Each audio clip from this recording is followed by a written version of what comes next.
ओम ह्रीं Arham णमोचिनाणम। स्नानाष्टकम, page number 359। अब कहते हैं स्नान के विषय में। स्नान क्या है? स्नान मतलब नहाना।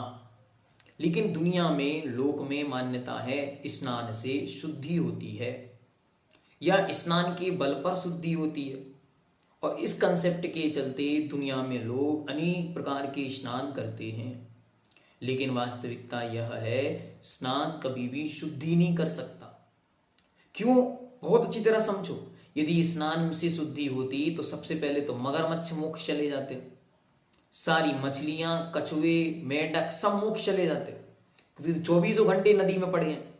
तो इसलिए दुनिया की कोई भी नदी किसी के भी परिणामों की शुद्धि का साधन नहीं है। शुद्धि का साधन तो गंगा है। कौन सी गंगा? श्रुत रूपी गंगा।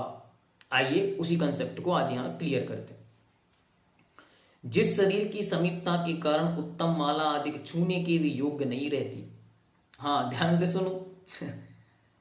एक सुंदर सुंदर फ्रेश माला लाकर शरीर पे डाल दो, शरीर का संस्पर्श पाके वो माला अनुपयोगी हो गई, दोबारा उपयोग में नहीं आती। वो फूलों की माला क्यों नहीं आ रही?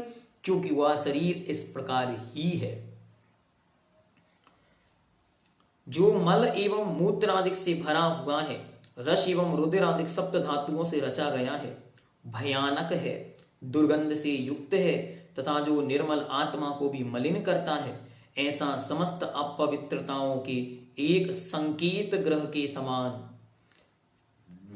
यह मानव का शरीर जल के स्नान से कैसे शुद्ध हो सकता?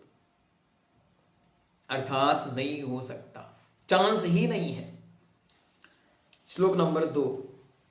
आत्मा तो स्वभाव से अत्यंत पवित्र है, इसलिए उस उत्कृष्ट आत्मा के विषय में स्नान व्यर्थ ही है।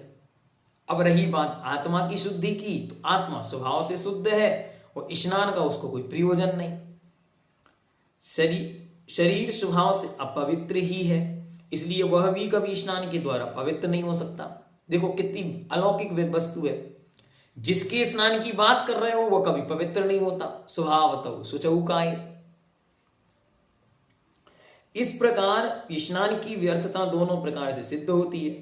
फिर भी जो लोग उस स्नान को करते हैं वह उनके लिए करोड़ों पृथ्वी का एक, जल का एक एवं अन्य कीड़ों की हिंसा का कारण होने से पाप और राग का ही कारण होता है।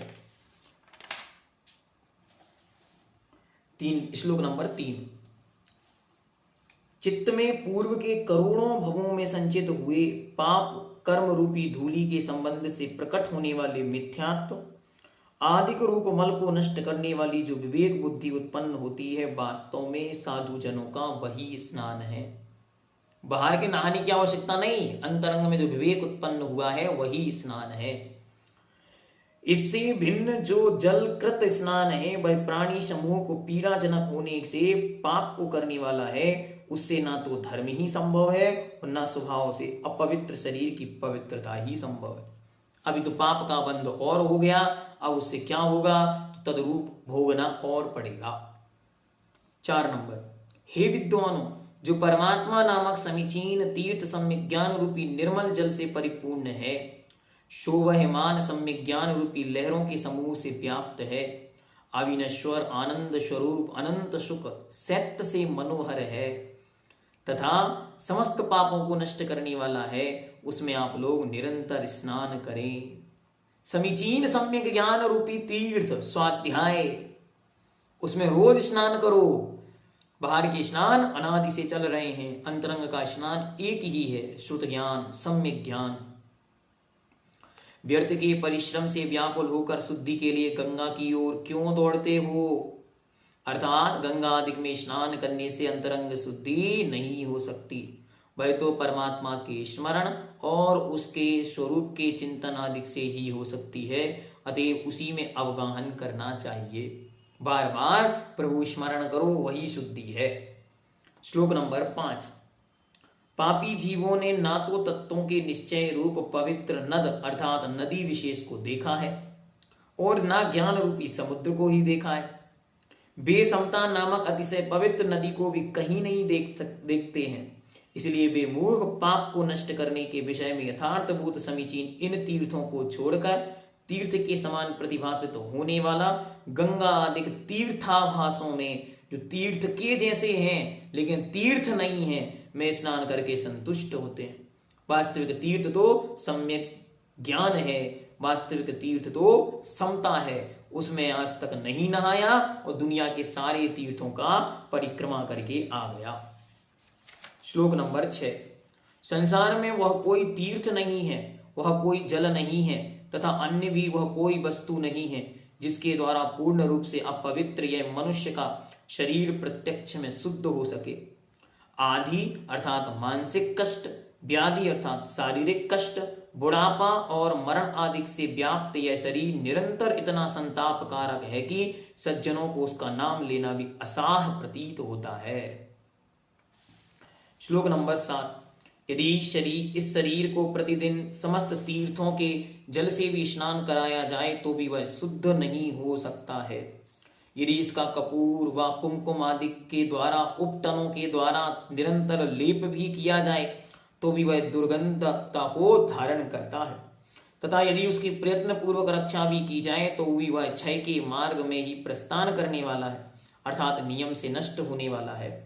इस प्रकार जो शरीर इस प्रकार के दुख देने वाला है, उससे अधिक प्राणियों को और दूसरा कौन सा अशुभ व कौन सा कष्ट हो सकता है। अर्थात प्राणियों को सबसे अधिक अशुभ और कष्ट देने वाला यह शरीर ही है, अन्य कोई नहीं है। पूरे जीवन भर का विचार करो, सबसे ज्यादा समय किसके लिए व्यतीत हो गया? शरीर। जितना भोजन, पानी, श्रृंगार, सजाना संवारना, बाहर की देख रेख, कपड़ा, मार्केटिंग, दिखावा, सारी शादी की शॉपिंग की शरीर के लिए, एक पैसे का भी उसमें उपयोग किसी और के लिए नहीं किया, मात्र शरीर के लिए। और फिर उसके बाद पता चला सब जो था सो है, कुछ भी नहीं प्राप्त हुआ। 8 नंबर। हे जो भव्य जीव अनेक जन्मों में उपार्जित होकर उदय को प्राप्त हुए, ऐसे दर्शन मोह रूपी महासर्प से प्रकट हुए मिथ्यात्व रूपी विष के संसर्ग से व्याकुल हैं, तथा उसी कारण से जिनकी सम्यक दर्शन रूपी दृष्टि अतिशय मंद हो गई है, वे भव्य जीव श्रीमान पद्मनंदी मुनि के पवित्र मुख रूपी चंद्रमा से उत्पन्न हुए इस उत्कृष्ट स्नान अष्टक नामक अमृत को कानों से पीकर सुखी होवे। इति स्नान अष्टकम समाप्तम जाता। जैनम जयतु शासनम।